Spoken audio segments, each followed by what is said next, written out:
महाराज इतने बेचैन क्यों हो रहे हैं? अरे तो क्या करूं, हर वक्त मुझे ये चिंता खाए जाती है कि मेरे बाद आनंदपुर का योग्य राजा कौन बनेगा। आप तो अविवाहित हैं। इस राज्य के योग्य उत्तराधिकारी के लिए विज्ञापन दे सकते हैं क्या? नहीं नहीं नहीं, विज्ञापन देकर और जो भी हो, राजा का चुनाव नहीं किया जा सकता मंत्री। तो फिर मैं चलता हूँ महाराज। ठीक है ठीक है। महाराज नहीं मिल रहे हैं, महाराज कहीं नहीं मिल रहे हैं। महाराज महाराज महाराज महाराज महाराज का मुकुट तो यही है। तो क्या महाराज हमें बिना बताए कहीं चले गए हैं? वो क्या है? मेरा एक बेशकीमती खजाना कल से गायब हो गया है। बहुत दुखी होकर मैंने राज्य त्याग दिया। जो मुझे वो खजाना ढूंढ कर देगा, मैं खुद आकर उसे सबके सामने पुरस्कार दूंगा। तुम सबका महाराज। महाराज ने दुखी होकर राज्य त्याग दिया है, सबको बताना पड़ेगा। आप सभी सुनिए, महाराज का एक बेशकीमती खजाना गायब हो गया है। इसी दुख में महाराज ने राज्य को त्याग दिया है और बताया है कि जो उसे ढूंढ कर लाएगा, महाराज खुद आकर उसे पुरस्कार देंगे। बेशकीमती खजाना, पुरस्कार, कैसा खजाना ढूंढना ही होगा।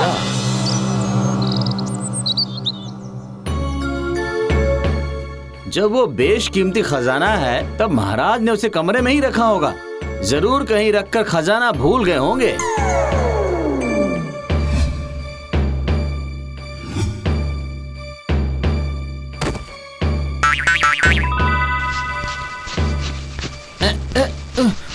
अजीब मुसीबत है, कहीं भी कुछ भी नहीं है। महाराज ने कभी भी उनके बेशकीमती खजाने के बारे में मुझसे कभी कुछ नहीं कहा।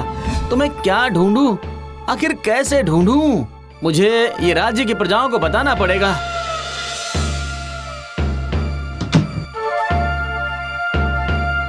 क्या इस कोषागार में है वो खजाना? देखता हूँ जरा।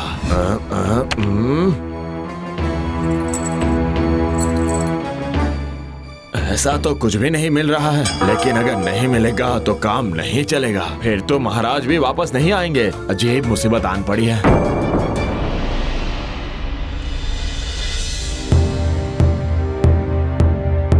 सुनिए सुनिए सुनिए, महाराज का एक बेशकीमती खजाना गायब हो गया है। जो उसे ढूंढकर लाएगा, महाराज खुद पुरस्कार देंगे उसे।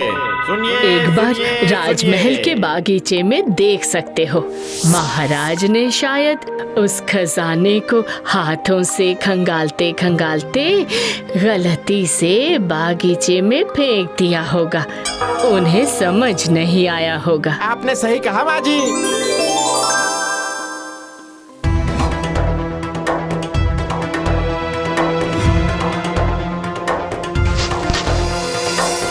नहीं नहीं नहीं, मिट्टी खोद कर देखना होगा।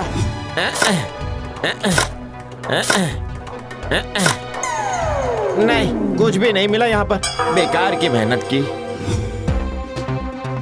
अच्छा, महाराज को पान खाना बहुत पसंद था, तो क्या पान के डिब्बे में गलती से कुछ रख दिया है?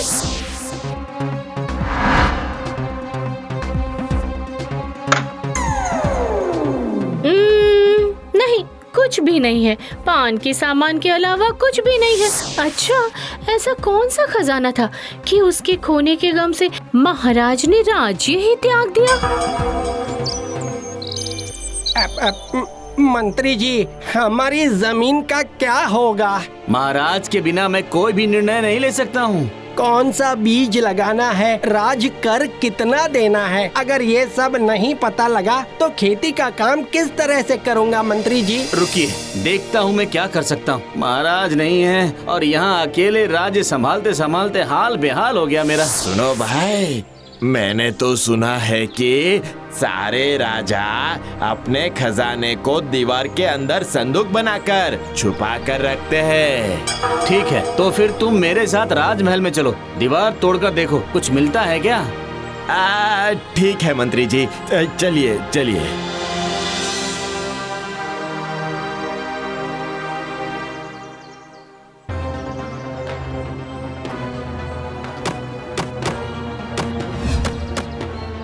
कहीं भी खोखली नहीं लग रही है मंत्री जी, हर जगह बिल्कुल ठोस है। तोड़कर कुछ नहीं मिलेगा? नहीं मंत्री जी, प्रणाम, मैं चलता हूँ।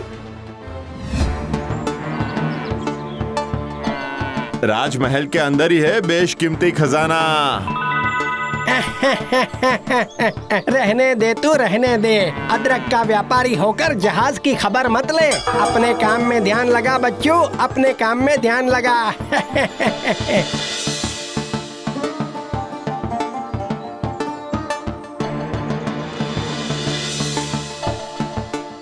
मैंने सुना था कि पिताजी को खाने में गुलाबी रंग का हीरा मिला था।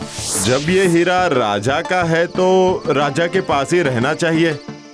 अरे उस पहाड़ की चोटी पर तो कभी रोशनी होती नहीं है, कोई बस्ती भी नहीं है वहां पर। तो क्या महाराज उस पहाड़ की चोटी पर बैठकर अपने राज्य की निगरानी कर रहे हैं? पिताजी, आपकी इस तस्वीर के अलावा मेरे पास कुछ भी नहीं है। यही है मेरे जीवन का एकमात्र खजाना। आप जानते हैं, आपके जाने के बाद मैंने खेती का काम सीखा और अब एक किसान हूँ, खदान में काम नहीं करता। पिताजी बताइए ना, महाराज ने वो हीरा कहाँ पर रखा होगा? हाँ बताइए ना। वो हाँ, मिल गया, मिल गया।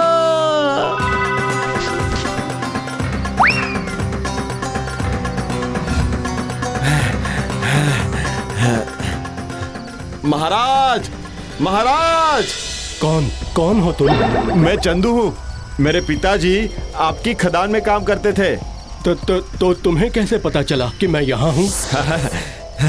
इस पहाड़ की चोटी पर तो मैंने कभी रोशनी नहीं देखी, यहाँ कोई बस्ती भी नहीं है। अचानक रोशनी देखकर मुझे ऐसा लगा कि शायद आप यहीं पर हैं। वाह, तुम तो काफी समझदार हो। लेकिन क्यों आए हो तुम यहाँ? आपको वापस ले जाने के लिए आया हूँ महाराज। क्या तुम नहीं जानते कि खोया हुआ खजाना नहीं मिलेगा तो मैं राज्य वापस नहीं लौटूंगा? हाँ, आपकी चिट्ठी के बारे में तो मैंने सुना है। आपका खजाना आपके राजमहल में ही है। आप चलिए मेरे साथ। आखिर वो खजाना क्या है, वो तुम्हें कैसे पता चला? मेरे पिताजी को खदान में एक गुलाबी हीरा मिला था। उन्होंने वो आपको दे दिया था क्योंकि वो राजा की संपत्ति है और गुलाबी हीरा दुनिया में सबसे ज्यादा कीमती है महाराज। बहुत खूब, तुम दूरदर्शी हो। लेकिन वो हीरा राजमहल में ही है, वो तुम्हें कैसे पता चला? मुझे पता है। आप वापस चलिए, आपके सारे सवालों के जवाब राजमहल में ही हैं। वाह, तुम्हारा आत्मविश्वास तो काफी ज्यादा है। ठीक है, चलो। अगर नहीं मिला तो फिर तुम्हें इसकी सजा जरूर मिलेगी। ठीक है।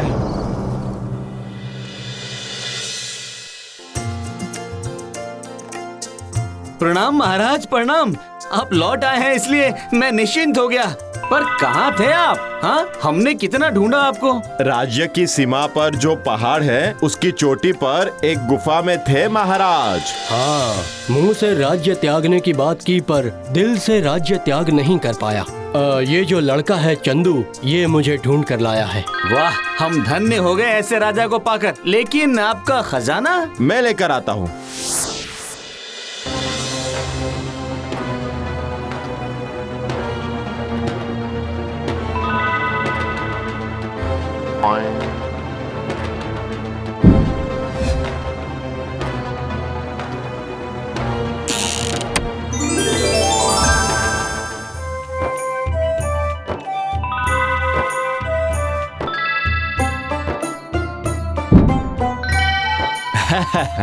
ये लीजिए। हाँ, अब तुम्हें कैसे पता चला कि सिंहासन के अंदर ही छिपा हुआ है हीरा? मेरे पिताजी के जाने के बाद पिताजी की तस्वीर अपने करीब रखने के लिए मैंने बिस्तर के नीचे रख दी थी और वो बिस्तर मेरे लिए पवित्र है क्योंकि मेरे पिताजी उस पर सोते थे। ठीक है, लेकिन उससे क्या? मुझे ठीक उसी वक्त विचार आया कि एक आदर्श राजा के लिए उसका सिंहासन सबसे प्यारा और पवित्र है, इसीलिए महाराज ने वहीं पर प्यार से और सुरक्षित करके रखा होगा उनकी बेशकीमती खजाने को, उस गुलाबी हीरे को। वाह वाह वाह वाह, तुम जितने समझदार हो उतने ही अच्छे दूरदर्शी हो और उतने ही वास्तविक हो।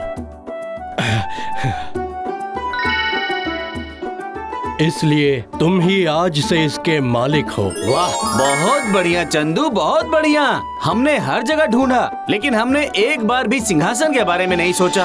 पर महाराज, इतना सब कुछ करने की क्या जरूरत थी? राज्य के लिए योग्य राजा ढूंढने के लिए गुलाबी हीरा दुनिया में सबसे ज्यादा कीमती है। मैं चाहता था कि एक योग्य सम्राट को ही इसका अधिकार मिले। मतलब चंदू बनेगा राजा?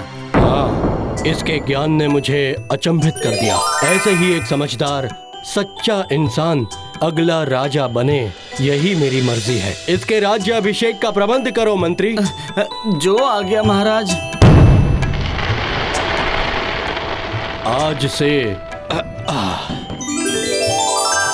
चंदू बना सम्राट चंद्र। जय महाराज चंद्र की जय, जय महाराज चंद्र की जय।